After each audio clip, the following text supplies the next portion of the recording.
to explain you serializability. So what is the serializability? You can see here there are two schedules, S1 and S, and which is having transaction T1 and T2, and the another schedule S, which is having transaction T1 and T2, right? So I'm performing read on data item A, and T1 is performing write on data item A. Then after completion of transaction T1 reading and writing on data item A, T2 will start the execution of reading on data item A and writing on data item B, right? It means what happened, T1 has completed the execution, then T2 has started. So there is one order the transaction is going to follow. So it is called serializability, right? For example, there are 5 buses waiting on bus stop. One bus for the Baroda will leave, and after some time period, after 1 hour or 2 hours gap, next bus will going to start. Again, after 2 hours of gap, other bus will going to start. So it means they are following certain order from 10 to 12, 12 to 2, 2 to 4, certain kind of order they are following, and they are running serially in particular order. You can see here, here also T2 will complete the transaction and then T1 will start the transaction. So here first T1 is going to complete, so you have to draw the edges. This is shown by the diagram which is having node and edges. So T1 has completed the transaction and then T2 is going to start. It means you have to draw the arrow from T1 to T2. You can see here the arrow is from T1 to T2. Here T1 has completed execution, then T1 will start. Once T2 will complete read and writing on A, then T1 will start reading and writing on A. So T2 will complete first and then T1 will start. So arrow you have to draw from T2 to T1. T2 will complete and arrow will going to T1 side. So T1 has to start execution. Okay. What is parallel schedule, which is not a serial? You can see here T1 will perform read on A, then T2 will perform read, then T2 will perform write on A, then T1 will perform write on A. It means these are parallel. 5 buses are there and they are starting together for the Baroda. So you can say that these buses are going parallelly, right? So whenever you will get the loop, in that case you can say it is a parallel schedule, not a serial schedule. Okay, so you can see that T1 will perform read and then T2 will perform read.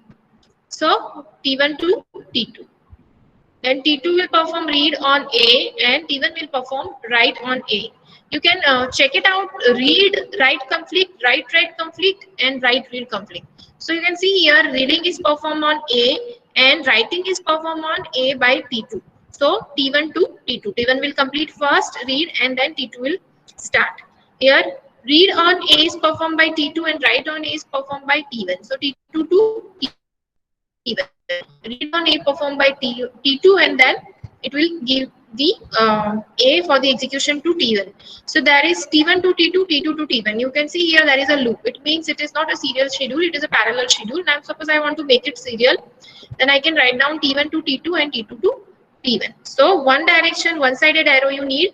So you have to break these transactions and you have to write either T1 to T2 or T2 to T1. So you can make it a serial schedule. So whenever you see there is a loop in a graph, you can say that this is not a serial schedule, it is a parallel schedule. If there are 3 transactions and I have to make this 3 transaction in a serial way, then there should be a possibility of one of this T1, T2, T3, T1, T3, T2, T2, T3, T1, T2, T1, T3, T3, T1, T2, T3, T2, T1. This kind of, we can say that if there is one possibility among this is true, it means it is not a parallel, it is a serial schedule. So you have to make this. I have taken this 6 possibilities because I'm having 3 T1, T2 and T3, 3 transactions. You have to take the 3 factorial, 3 multiplied by 2 multiplied by 1. So you will get 6 transactions here. So if any of this possibility will become true, in that case this schedule is a, we can say, serial schedule. Okay. Now there are 2 ways to check the serializability. There are 2 types of serializability: conflict serializable and view serializable. So in conflict serializable, what we are doing, we are making the graph, and view serializability we are checking by drawing the table. Okay, so you have to check the read-write conflict, write-read conflict, and write-write conflict to check whether it is serializable or not. And you have to draw the graph, and if the graph is having, I can say, loop, it means it is a parallel schedule. It is not a serial schedule, not any kind of serial schedule. You don't have to check anything. But If you are not getting any kind of loop in graph, then you can say that it is a serializable schedule. It may be either conflict or either view. First, we are going to check for the conflict serializable schedule. Okay. So you have to check read write, write read, and write write. Now we are having 3 transactions. So I'm taking graph using 3 nodes T1, T2, and T3. So you can see I'm checking one by one. First is read on data item A, X, read on data item X. Now who is going to perform write on data item X? I don't have to check in same schedule. I have to check in on other 2 schedules. If I'm taking item from T1, then I have to check in T2 and T3. I don't have to check in T1. If I'm taking data item from T2, then I have to check into T3 and T1. I don't have to check in same. If I'm taking T3, then I don't have to check in T3. I have to check in other 2 schedules, other 2 transactions, right? So first I am taking T1 is reading on data item X. Reading is performed on X by T1. So who is performing write on X? Is T2 performing write on X? No. Is T3 performing write on X? No. So leave it. Keep it as it is. We have checked this, right? Let me take a pointer. I have checked this. I don't have to do anything with this. Now come to T2. Read on Y is performed by T2. Who is performing write on Y? So you can see that there is a on T1 there is no write perform on Y, but in T3 there is write perform on Y. It means you have to draw the arrow from T2 to T3. T2 will complete read and T3 will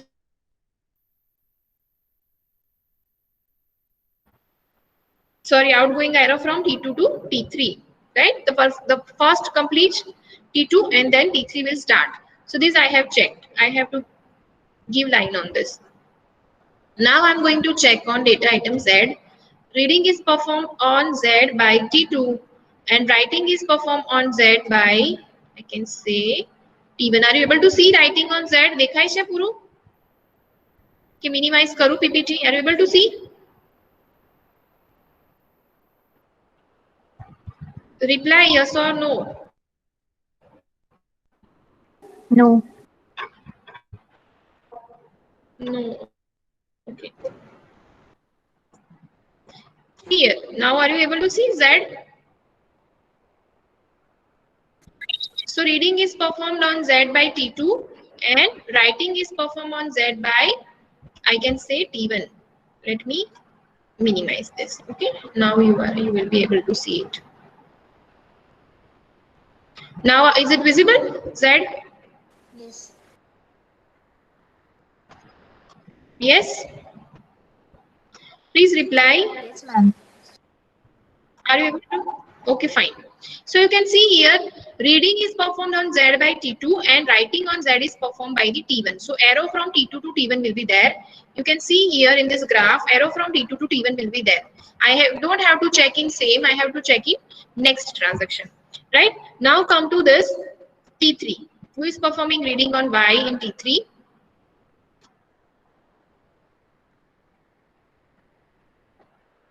See here, reading on Y in T3 is performed, and who is performing writing on Y? Writing on Y is performed by nobody. Now you can see here, reading on X is performed by T3. Who is performed writing on X?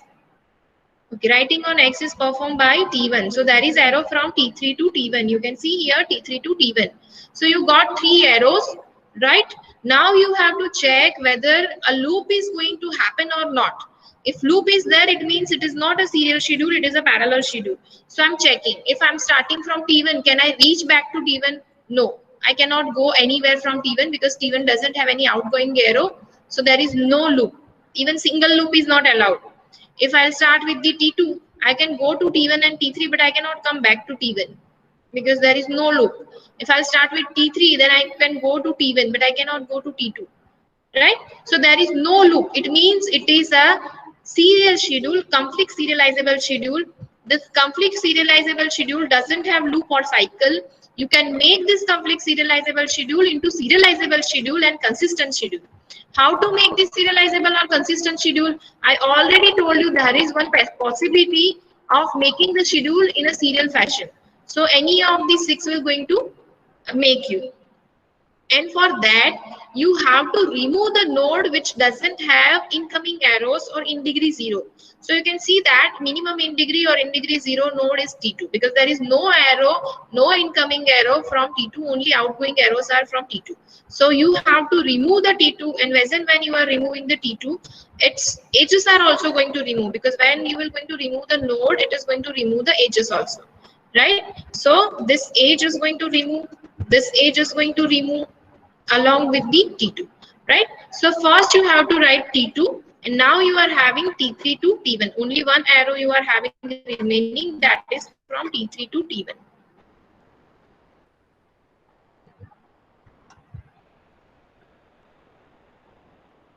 So you can see here T2 I have removed because it's in degree 0, and I have written here T2. Now what I'm doing, I have to check from the T1 and T3. So you can see here I'm having this kind of arrow. It means T3 will complete first, and then T1 will going to start. So I have to write down T3 and T1. So T2, T3 and T1 I have to write down. You can see here T2, T3 and T1 you have to write down like this. So I got this possibility. It means it is a serializable schedule. I have converted this schedule into the serializable schedule. So you can check the complete serializability using this. Next thing is view serializability. How you can check the view serializability? There are two schedules, S1 and S2. You can see here there are two schedules, S1 and S2. S1 is having transaction T1 and S2 is having transaction T2. Here T1 and T2. Now you can directly see that T1 has completed and T2 has started. So they are working in serial fashion, one by one in particular order, right? Suppose you are going outside from the door, and one person will go outside, then next person will go, then third person will go. So you are following some sequence, some order. If you are standing in ticket window, one person will get the ticket and leave that window. Second person will get the ticket and leave that window. So you are doing in serial fashion. But in parallelly, so many students, group of students, they want to go outside of the door. It means they are going parallelly. They are not going serially, right? So here you can directly see that this is the serial schedule, but you are having doubt about this schedule, whether it is serial or not. If these two schedules will be equivalent, it means these two schedules are serial. This schedule will also be serial. It means whatever result this schedule will going to produce, the same result can be produced by this schedule also. So what I'm telling you, if you want to check the result answer, so you can put some value into this A and B. In place of A, you can write down 5, and in place of B also you can write down 5 or 6, and then do all this summation and check the result.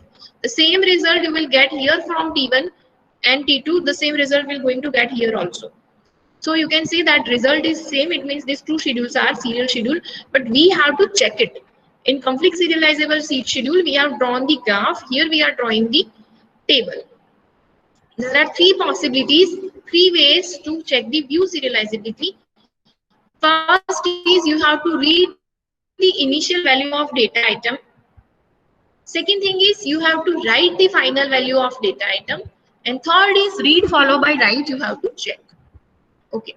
So you have to read the initial value of data item. Okay, check. In schedule S1, we will check. You have to draw the table like this. Two schedules we are having, S1 and S2, and data item A and B we are having. So you have to draw this table, schedule name and data item name, right? Now I have to check who is performing reading on A first. So in this schedule, T1 is performing reading on A first. So you have to write down the T1 as per the given condition, right? Now you can see that who is performing reading on data item A first in schedule S2. So T1 is performing reading on A first in data item S2. Second thing is final write value you have to check. So who is performing final write on data item A? So final write on data item A will be performed by T2.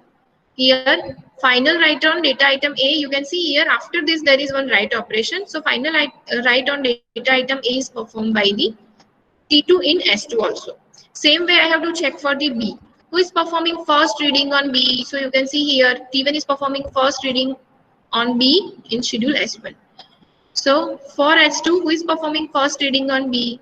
So you can say that T1 is performing first reading on B in S2.